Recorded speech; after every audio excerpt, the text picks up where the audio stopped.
So how would you fancy an intimate evening with myself and Niall, where we're going to be chatting all about talking with criminals and you're going to ask us some questions?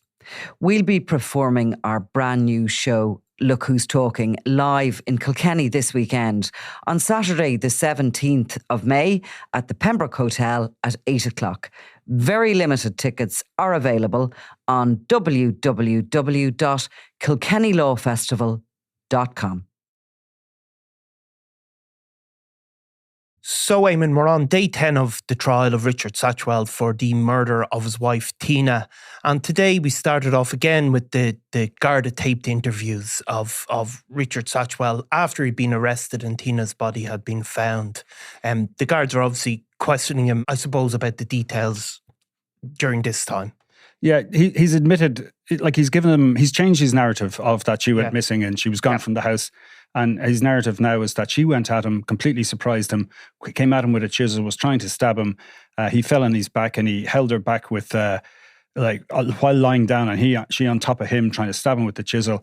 He was holding her back with an outstretched dressing gown belt. Yeah, and it was across her neck. Yeah, and then she died during that. So that's what he's kind of admitting to, that there was a confrontation. Yeah, and you'll see in these there's two interviews that were played. There was actually three kind of interviews played today. Yeah, just between the way they were broken up, and there was he's kind of pressed for more closer detail exactly how the belt came to be the thing that I suppose caused Tina Satchwell's death, and the fact that he had cut it. And they're asking all about this. So, I mean, they start off the interview. Now, this is at 9:30 on the 12th of October, Wednesday the 12th. And at this stage, we know from yesterday's evidence that Tina's body's already been taken out of the grave that he dug in the house at number 3 Grattan Street in Niall. And the post-mortem has gone at a reasonable speed at this stage, and they've already kind of they have an idea of what was in the grave. So they're being fed back this information. So some of this is being fed back at this stage, and again, like he's asked to do a few things, like just describe how would you describe Tina Satchwell, and he gives a very detailed kind of description, saying he says, well, in a word, I describe her as physically perfect. And he said she was a bit taller than when I first met her. She was about 5'5". She was slim. And then he goes into, obviously because of all the clothes shopping that we know about, he knows her sizes. And he says she was a size 10. Her leg size was a 29-31, depending on the make. She was a 34 double E bust and took a 4 to 5 foot. And her weight was always between 8.5 stone. And the guard said that's a very good description. Yeah. But I suppose it just shows you how kind of enmeshed they were in their lives, and all the clothes that we know. That the second story of the house is a walk-in wardrobe. Yeah. And then he was asked again about the dressing gown belt.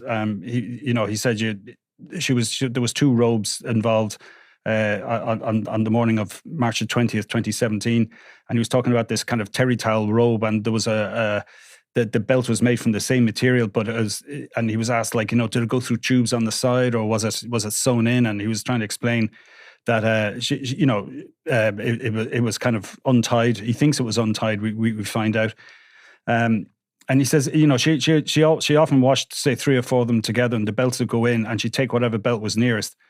Because he's asked to describe in detail about the belt, so we're getting all this, and he thinks it was actually a different colour to the robe. So these video interviews are being played, obviously, in the court. And is there 2 guards questioning him? There's 2 guards, and we know in this one it's Garda David Noonan again, who did this enhanced witness statements with him. I think in 2020. So he knows him, and there's a lot of listen, Dave, and he refers to him by first name. Yeah. And anyway, they're going through the kind of the details of the robe. Then he's asked again about the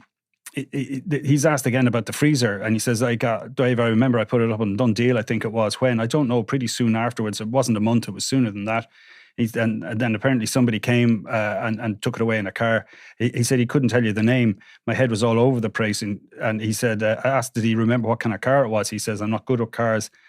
And he said, how did he get it out of the room? He's asked to explain all this and how he helped him. And then he was asked about getting flowers on the day. We heard yesterday that he went looking for roses, but it was Mother's Day and the only thing available were tulips. And he was asked, were they in wrappers? And he says, I think they were, I'm not sure. So he's getting onto this. So they're obviously looking at, what the very parents things that they're finding in the grave as well. Yeah. And he said, did you call anyone at the time? He says, can you explain why you didn't call anyone? And he said, just only what I told you, trying to keep, up a normal face. And he said, you haven't described any attempts to revive Tina. And he repeated, what he said before, I lay there's numb. I wasn't thinking, my brain was numb, my body was numb, her body was stone cold. And then he's asked then, he's asked like if he says like if he knows why she died, and he says, I don't know how it happened, he broke her neck or whatever. He says, I know the circumstances of what happened, but he couldn't offer an opinion on how she actually died. So medical specifics of it. And in this interview he was asked, he also says then a complete, a blank no to when you buried Tina, did you use lime? So we know about the quick lime search that he'd done on his computer. And this again is referred to later in this one as well.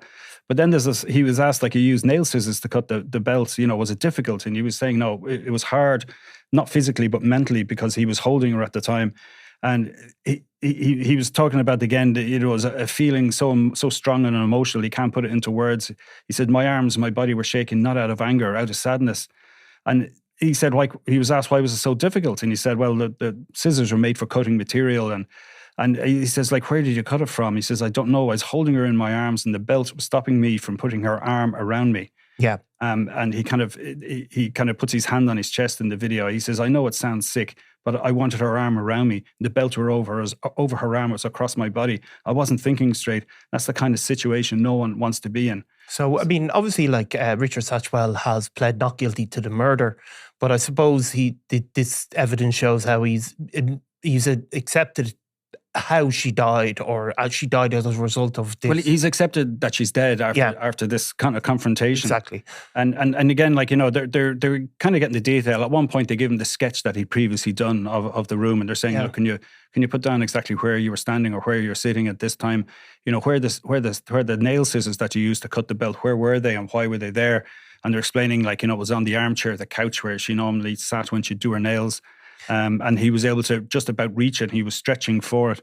And do the guards come back at any point when he gives these explanations? Do they further go into it, or do they offer, I suppose, do they? Yeah, they sort of comment on. Yeah, they're gentle enough at first. In a way, like, they're saying, look, it's explained to him the body has been taken away from where you buried her. Some of the body is preserved, and there's an examination going on. And this was just after 10 o'clock at night at this stage. And he said there's a tattoo, and Richard said, yes, there was. She has a Tweety Pie tattoo here and touches his chest, and another one on her ankle. Tweety Pie is an old cartoon, isn't it? Yeah.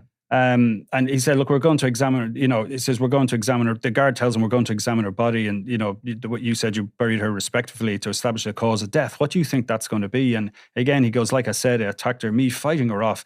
If her neck was broken, I don't know. The belt was holding her up. It must have blocked her breathing. He's explaining this. Yeah. Again, like, this is kind of the way they kind of do these interviews.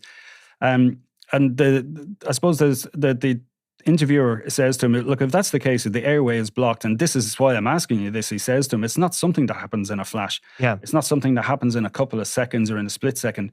And he says, look, you've been so forthcoming and honest. And he said, Richard Satchwell, look, my arms are dead. They went numb. I don't know how long that takes to happen. It seemed to take forever, but not forever, if that makes sense. And, they kind of come back with him later again in the interview that, his version of events, that he's able to come up with all these details at different parts of, March and April 2017, but isn't able to come up with exactly what happened, apart from this idea that he might have startled her and she came at him with the chisel, and that all he could focus on was the chisel and holding her off him. Yeah. And then they go back to the burial again, and they're saying, did you drop her into the hole? And he says, no. And how did you do it? And he's explained that he lifted her, she was her body had been moved to the couch at this stage, and that he was trying to explain about how he put his arms out. And he says, I can't tell exactly, how he lifted the body. That's the best answer I can give you. And, he's saying it's all a bit of a blur when the interviewer keeps asking, well, exactly, did you lift her by the head? Like, how did you lift her? And he said, look, there's going to be a chain of evidence coming from the experts. So, what else can you tell me? And he's saying, like, I wasn't trying to cover anything up. I removed nothing. I didn't do anything to the body to make it look like that wasn't, it wasn't something that it wasn't, if you know what I mean. Like he's trying to, whatever, I think he probably phrased it better than I did there. Yeah. And then our Detective Noonan says, look, this last 6 years, you haven't been telling the truth. You came in here the other day, you didn't tell the truth.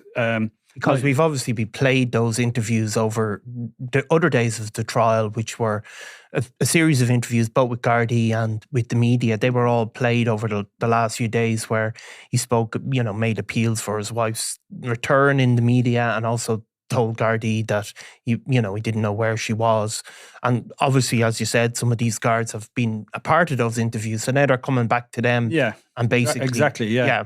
And they're kind of saying, like, you said you picked her up and you put her on the couch. Understand, how long was she there for? And, when you picked her up, you said how heavy your body was, and you said you put her into a freezer into the shed that wasn't turned on.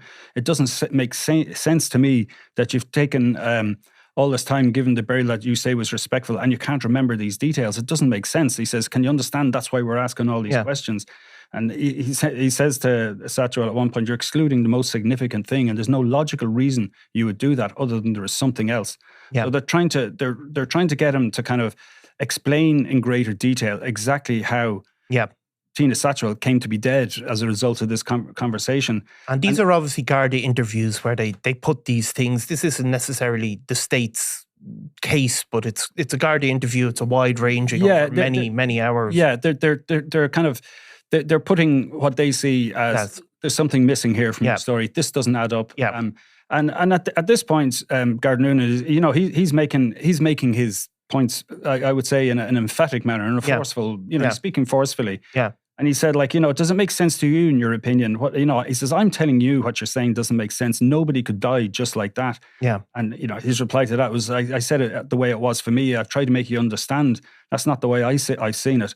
He says, I honestly don't want to go down the road of no comment. And he says, well, I don't mind if you do. I just want to understand it. Yeah. Is the reply from David Noonan. And he says, and Satchwell says, I want to know as well. He says, I want to know, what seemed to be like 10 seconds, how my life fell apart. It just happened. I defended myself. He says, I wasn't taking details at the time. And he talks about, again, he said, look, I'm not looking for sympathy. I'm not looking for a let-off. I'm sick of living behind a mask. And he was asked then, look, again, can you tell us more details? Like, so how close were your hands to Tina's neck? I don't know.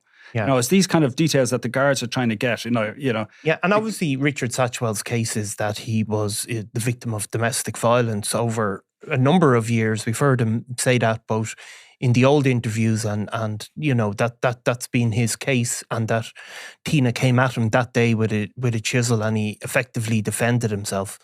Did they go back into that relationship and that sort of... There was at times. I mean, it's not so much the guards were leading him into that. It's like when they were saying, how close were your hands like to the belt, he'd seek into, other things. Yeah. And they would have to bring him back.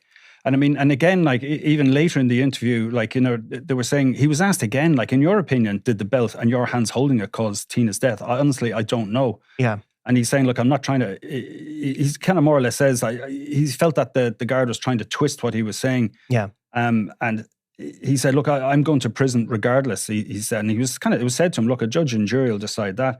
And he said, there'll be no jury. I'll plead guilty. There's nothing for me to gain other than, from not telling the truth.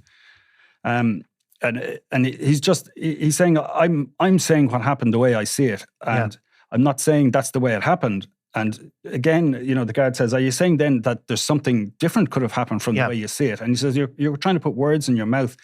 And I suppose this is at the kind of towards the end of the interview. And he says, look, he said to the guard, I know you have a job to do, and that's to bury me. Yeah. And the guard disagreed at that. He says, like, I'm here to establish the truth. Yeah. And, he's trying, he goes into a kind of a rambling explanation about how, the night before or early that morning before he was first arrested for the murder, that he was going to call this particular guard and it was, he was up since 2:00 in the morning and he missed an 021 call, which is, a Cork number.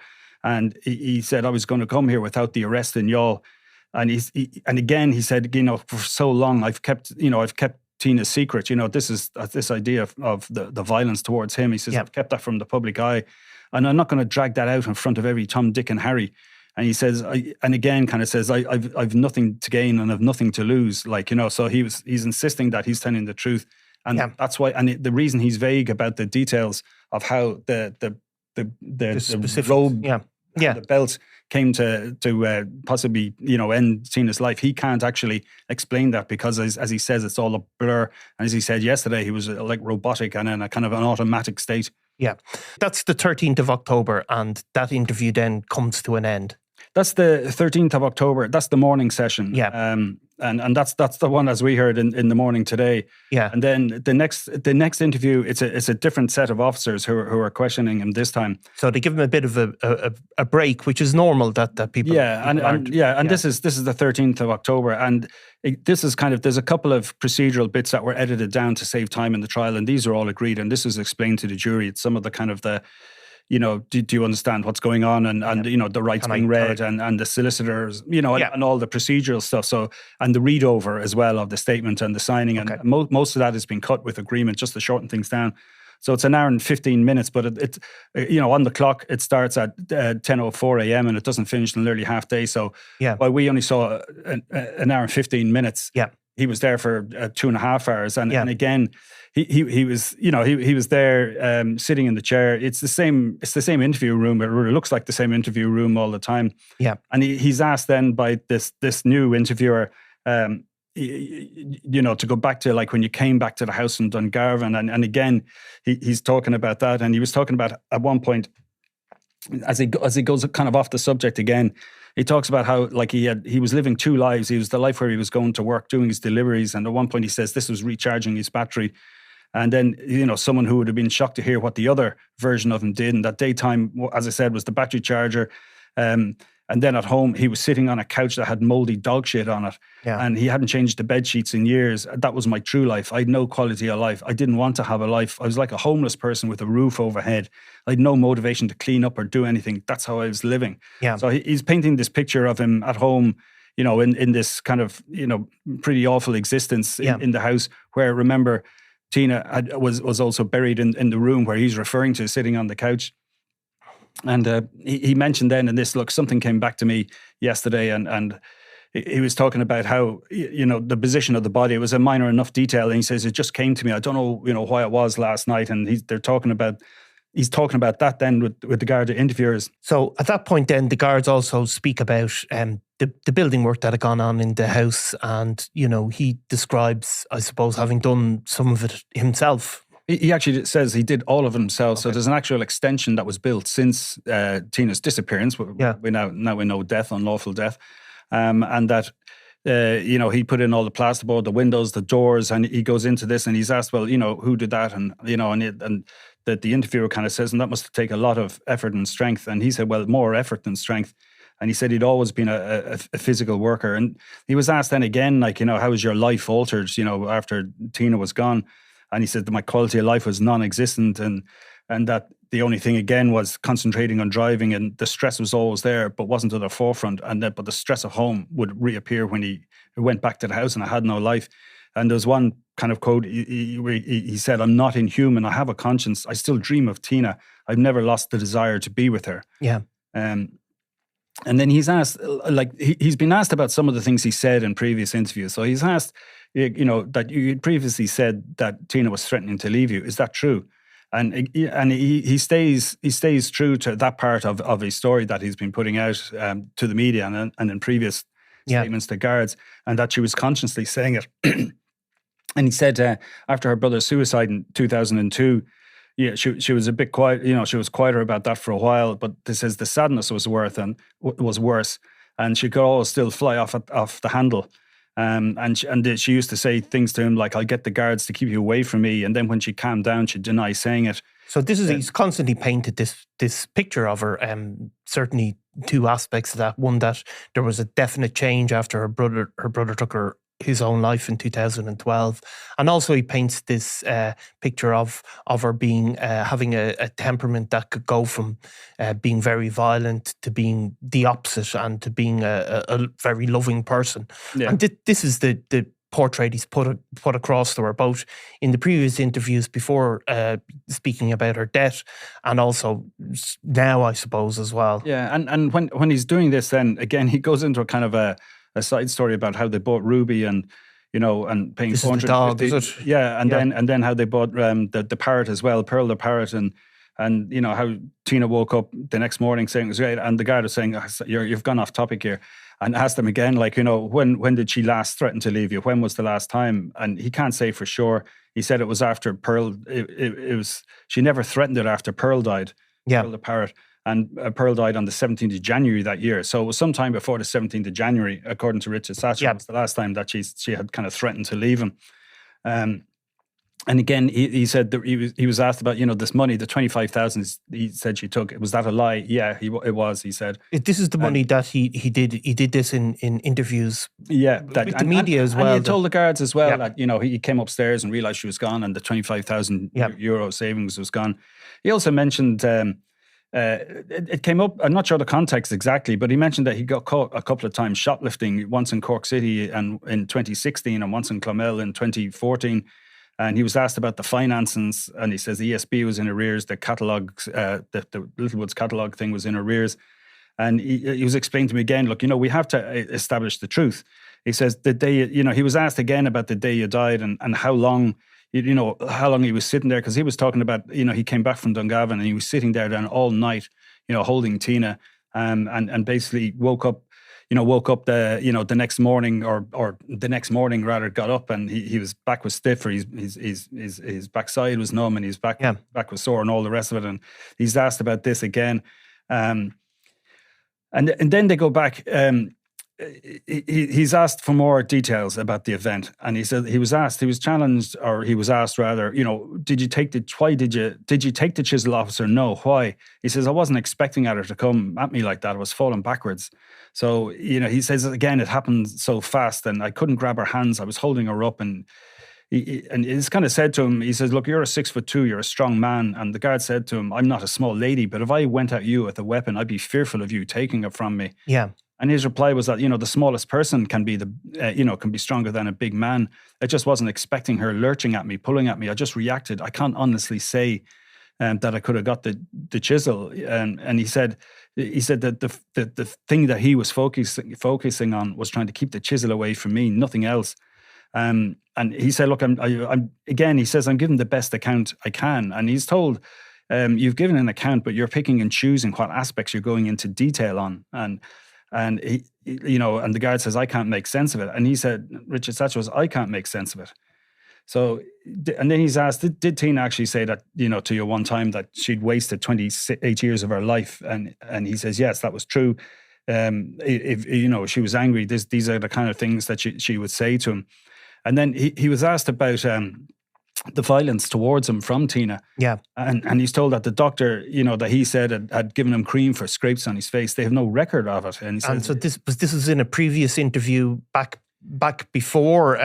These are one of the previous things he said, like to the guards, and that and so he's asked, is there anyone else who can kind of give us a statement, corroborate that? And he mentioned a couple of family members who would have seen bruises, and he says that Tina broke his teeth one of his times. Yeah.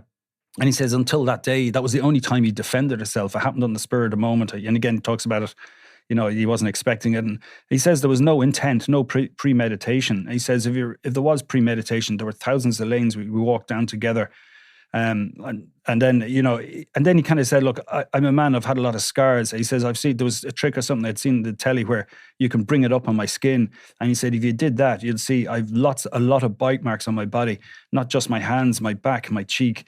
And that, on one time when visitors called, he kind of went up into the attic to stay away from them, to basically hide the injuries that Tina had inflicted on him.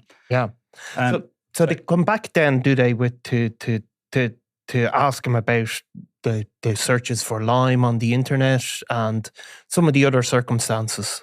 Yeah, they ask him. They do ask him about the Lyme, and he just said, "Look, it was a one-off," and he said that had actually nothing to do. And they were saying like, "Well, it's now 6 days later or 5 days later after your wife has been in the freezer in the shed, and is now possibly on the couch in the living room, and we want to know why you have lime. Can you understand the question? And he says, I was looking up for kind of quick drying cement. It was just one search. And he said he never used lime. Yeah. And he said he never purchased it. And he says, well, where was she on the Friday night, that he was doing this? And he said she was still in the freezer. Yeah. And he says, you have to understand why I asked that question. And he goes, I do. But I never purchased lime. I never looked up the price of lime. I understand your question, but I never followed up on it. And he said, again, he says, look, I have nothing to lose by telling the truth. There was no intention. Yeah. And then at another point, the guard puts to him that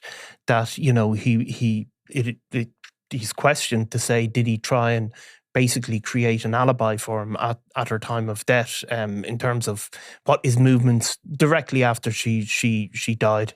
Yeah, he was talking about, they were saying like, they asked him about the email that he sent to the Monkey Federation, which was at 10:40. Which is just at half an hour or so, is it? Well, it was said that the interview says this is 40 minutes maybe after your wife has been murdered or your wife is dead. Yeah. And you're sending these emails, and he said, well, it was part of him trying to, put out a normal face. That's why he went to collect their dole. Yeah. And when he went to the church in Grange, that was part of that. And he says, but that was really the only thing he clearly remembered when he lit a candle. He said it wasn't for Florrie, the grandmother who raised Tina, and it wasn't for Pearl the parrot. It was for Tina, really, why he did it. And he went to Dungarvan to get bits and bobs, and again, he was saying he was saying that there was no intention, but there again, do you understand why we're asking these questions? Like, why would a man whose wife is dead, be sending out emails? So, yeah. And he wasn't, and his explanation for that was he was trying to keep a normal face. Yeah. And that, it was actually put to him, he said, like Tina's dead, and in a short space of time, you had the mental capacity to go and get the dole, send an email to Dungarvan, and that in itself showed planning. There was a mental process there. Yeah. And again, like he tended to veer off on tangents, and that's some of it. He admits, like some of, he kind of admits, in hindsight, then he was saying, like, I should have gone down straight to the guards. Yes, I should have. He said, on March 20th, it was put to him, you killed Tina and you came up with a cover-up. It appears premeditated. There was a thought process. And the interview more or less finishes at that point. He said it was not premeditated. Yeah. So that's the Garda interviews concluded. Is there more interviews now or? Well, court resumes tomorrow morning again. Yeah. And we'll hear what's going to happen next when we're there. Any kind of, not necessarily in this case, but if there is any kind of court management or case management, that's usually done outside of the jury. Yeah. Like, so if there's chit chat about like what witnesses next and how long it's going to take, and they're trying to organize things, and that it's said in the public court if it's said in any case. Yeah. But it's not in front of the jury. No. So, but it continues on again. Is there been a big crowds again, or lots of people there? No, there is. I mean, there's obviously a lot of media interest, and there is a lot of witnesses. So, and there's also a lot of Garda witnesses. So there's quite a number of people, and there are members of the public as entitled. And curiously enough, I suppose is the transition year students seem to turn up every so often as well. It's funny. You hear a little shuffle at the back, and there's 8 or 9. And I think they're a class every day. Yeah. Is somewhere in the CCJ, or probably a couple of classes, and they're kind of showing different, they're in there just for a couple of minutes. Exactly. And they always find it fascinating, and it is a great strength of the country, really, that people can go into court. Well, it's an open justice system, and justice needs to be seen to be done as well as done. And it is an experience. Okay, Eamon, well, we'll come back to it tomorrow, and we'll continue to follow the case. Thanks, Niall. Thank you. I'm Nicola Tallant, and you're watching Crime World, a podcast about criminals, drugs and the underworld in Ireland and across the globe. Make sure you subscribe to our channel and turn on notifications so you can be the first to watch all our latest episodes. You can also listen wherever you get your podcasts.